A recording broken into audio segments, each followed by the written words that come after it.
todos, ¿qué tal? En este video vamos a ver generalidades de los virus. Este tema es muy importante ya que nos va a ayudar a entender las enfermedades causadas por virus y también su tratamiento. Entonces, los virus no se les considera seres vivos, se les considera partículas inertes porque, primero que todo, no hacen metabolismo, es decir, no producen energía, no degradan macromoléculas y tampoco pueden reproducirse por ellos mismos. Necesitan invadir a una célula, es decir, parasitar, entre comillas, una célula, aprovecharse sus mecanismos y ahí pueden no reproducirse, sino replicarse.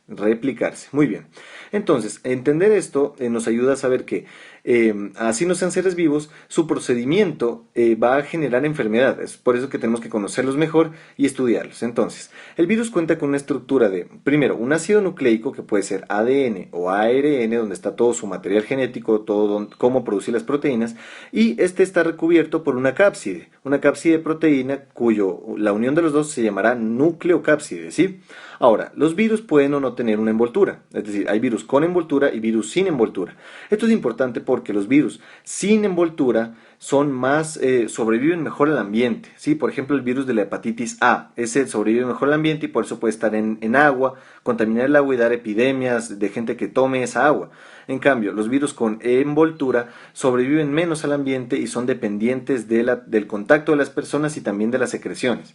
Entonces los podemos dividir a los virus en esos cuatro grupos. Los ADN que no tienen cubierta o ADN desnudos, los ADN cubiertos, los ARN desnudos y los ARN con cubierta.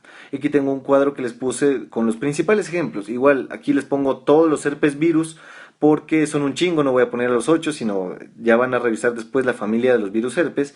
Y eso es muy importante porque mira, el virus de la hepatitis A, al ser desnudo, su transmisión va a ser mediante eso, agua contaminada, o sea, feco oral. En cambio, la hepatitis B y hepatitis C, como son cubiertos y no sobreviven al ambiente, van a necesitar de secreciones de sangre. Por ejemplo, estos se transmiten por pinchazos de sangre contaminada, por contacto sexual, es decir, van a necesitar de las secreciones para poder pasarse de una persona a la otra.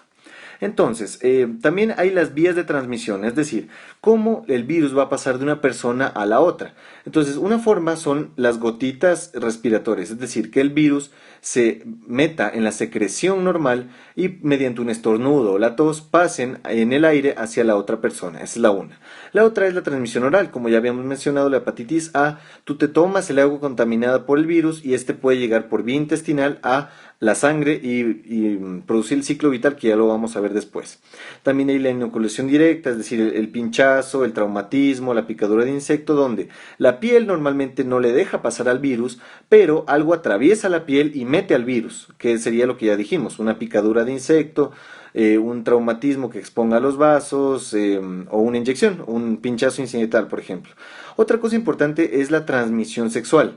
Los virus que se transmiten por el contacto sexual, pero no por la piel, como es el caso del VIH, que este es muy importante sobre todo, o del virus herpes simple. También otra cosa que tenemos que tener en cuenta es la transmisión transplacentaria, es decir, que la madre tenga una infección por virus y este virus logre atravesar la placenta e infectar al feto. Esto es muy importante y muy grave también, y por eso es que se hace pruebas de tamizaje. Por ejemplo, la mamá tiene rubiola y no lo sabe. Y entonces esta rubiola llega, atraviesa y le causa graves daños al feto. Entonces para eso se hacen pruebas para detectar la rubiola, tratarle a tiempo y evitar que se infecte el feto, ¿sí? Ahora, este es un resumen sobre el ciclo vital del virus, que en realidad no sería ciclo vital porque no está vivo, pero bueno, ustedes entienden. El primer paso es la adherencia, es decir, el contacto que tiene el virus con la membrana de la célula hospedera. El virus entra en contacto, se llama adherencia. El segundo paso es la penetración, donde ingresa a la célula. El tercer paso es la pérdida de la cubierta, o sea, se pierde esta proteína para dejar libre al ácido nucleico. El ácido nucleico se va a combinar con la célula hospedera, con el de la célula hospedera, para que la célula hospedera piense que es propio y también sintetice ARN mensajero de este genoma, haciendo entonces que lleve este ARN mensajero a los ribosomas sinteticen las proteínas de la cápside, es decir, los capsómeros, y que luego esto se une con el material genético, haciendo que el material genético y la cápside formen nuevos virus que finalmente por el último paso, que es la liberación, se libere y haciendo que entró un virus y salieron muchos. Este es el ciclo. Estos son los 6 pasos para que los copien en el cuaderno en algún lado, para que lo recuerden. Estos son los 6 pasos y vamos a especificar cada uno. Entonces, en cuanto a la adherencia, tenemos que los virus tienen proteínas específicas que permiten ser compatibles con proteínas de la célula hospedera, haciendo que estos sean un poquito, tengan un tropismo por determinados tipos de célula. Por ejemplo, los virus de la gripe, es decir, la influenza A, B, C, se unen al ácido siálico sobre las glucoproteínas. El virus de la rabia se utiliza el receptor de acetilcolina del músculo y del nervio para poder ingresar. El virus de VIH utiliza el CD4, el receptor CD4 no solamente de las células T, sino de todas las células del sistema inmune que porten este receptor, haciendo que este virus sea tan invasivo y tan molesto. El virus de Epstein-Barr, que es un herpes virus, este se une al C3D de los linfocitos B, y así tenemos un sinnúmero de ejemplos que permiten que los virus tengan una preferencia por determinados tejidos. Ahora, en cuanto a penetración, el virus puede penetrar en la célula de tres maneras. La primera es una translocación directa, es decir, como lo podemos ver aquí, este es un virus no cubierto que ingresa así, sencillo.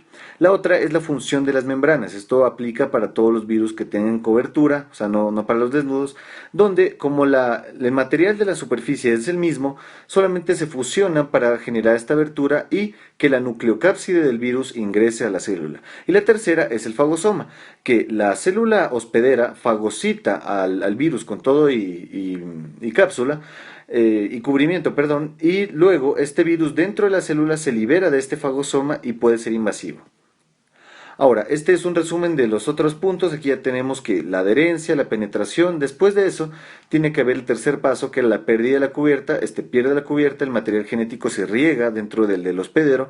El hospedero hace ARNM viral para pasarlo a los ribosomas, sintetizar todo lo que necesita. Esto ya lo vimos.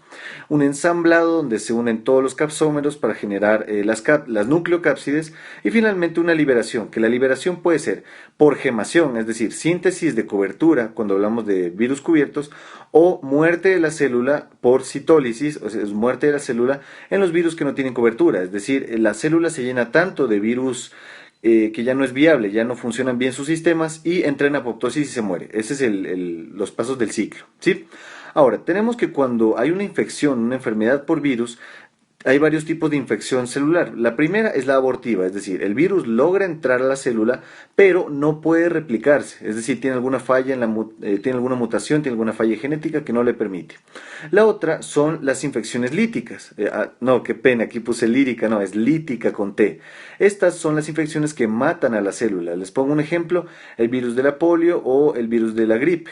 Estos virus atacan a las células epiteliales, ingresan y, como les dije antes, se llena la célula de tantos virus, la célula se vuelve inviable y se muere y libera a todos los virus que se reprodujeron. Y la otra es la persistente. La persistente es cuando no se mata a la célula. Aquí tenemos la infección crónica, la latente, la recurrente y la transformadora. ¿Qué es esto? Cuando hablamos de latencia, hablamos de que el virus deja su genoma dentro de la célula, pero por mucho tiempo sin expresarse. Este es el ejemplo de los virus herpes y también del VIH. Estos son virus que mantienen su genoma dentro de las células y ahí está seguro, así que por más antivirales que utilicemos, las infecciones por estos dos virus, todos los herpes y el VIH, jamás se van a ir del cuerpo, o sea, son incurables porque el ADN se queda ahí, en el citoplasma en caso de los herpes o dentro del núcleo en el caso del VIH. Entonces, cuando ocurre algún factor desencadenante, expresan la infección y vuelven otra vez a reproducirse como locos, que son los dos casos. Por ejemplo, cuando tú tienes una infección por herpes, la superaste, pasan muchos años que no te molestó el herpes, pero te da un momento de estrés o de inmunodeficiencia y reaparece la enfermedad por ese virus de herpes. Y finalmente, como les dije, la transformadora es cuando los virus logran dañar el ADN de la célula hospedera y la inmortalizan, es decir, evitan que ésta entre en la apoptosis natural que normalmente tenía y la célula va a vivir por siempre para seguir replicando virus. Este es el objetivo y este es también una explicación de por qué hay virus que pueden generar cáncer. Por ejemplo, el HPV que inmortaliza a las células del cuello del útero y genera cáncer de útero. Igual el linfoma generado por VIH, el virus de sarcoma de Kaposi, todos esos que generan cáncer. Y entonces finalmente tenemos aquí un recopilatorio de la historia natural de la enfermedad viral. El primer paso es la entrada del virus o infección en foco primario que habíamos dicho por el tropismo que tiene el virus sobre un determinado tejido. Después va a haber un periodo de incubación, es decir, un momento en el que el virus comienza a replicarse, no hay la enfermedad todavía y se disemina a una localización secundaria. Eso es el periodo de incubación. Luego viene una replicación en tejido diana, perdón por esto de acá, es diana, es decir, un tejido específico donde ya aparece la clínica característica de esta enfermedad viral. Después de esto va a venir, o bueno, conjunto con esto viene la respuesta inmune, y esto es muy importante porque la respuesta inmune puede determinar cuánto dura la enfermedad, si es que la enfermedad desaparece o si la enfermedad persiste por un largo tiempo. Después de esto, los virus, cuando ya se reproducen lo suficiente y hacen la liberación viral de las células, pueden contagiarse. Esto es importante. Y dependiendo si es que son desnudos o cubiertos, son los mecanismos en los que pueden contagiar a las demás personas y también eso depende bastante también del sistema inmune. Y finalmente la resolución, que sería el fin de la enfermedad, por ejemplo, el mismo ejemplo de la hepatitis A o de la influenza, en donde pasa el tiempo, no tuvimos que hacer nada y ya el mismo sistema inmune se encargó de desaparecer el problema. En cambio, las infecciones persistentes, que es cuando o por falla el sistema inmune o porque el virus sencillamente no hay cómo destruirlo, como habíamos dicho del SIDA o de los virus herpes, la infección se vuelve persistente y puede continuar para siempre. La diferencia entre los dos que acabo de mencionar es que el herpes virus puede estar contenido sin dar clínica, en cambio el VIH es muy importante tenerle tratamiento. Las personas que no se tratan tienen un pronóstico de vida muy corto. En cambio, los que sí se tratan, su sistema inmune vuelve, digamos, entre comillas, a la normalidad y no aparecen las infecciones oportunistas y los problemas, las complicaciones del VIH que son lo que termina matando a la persona. Y entonces, eso es todo, muchachos. Espero que les haya ido muy bien, espero que hayamos aprendido algo sobre los virus.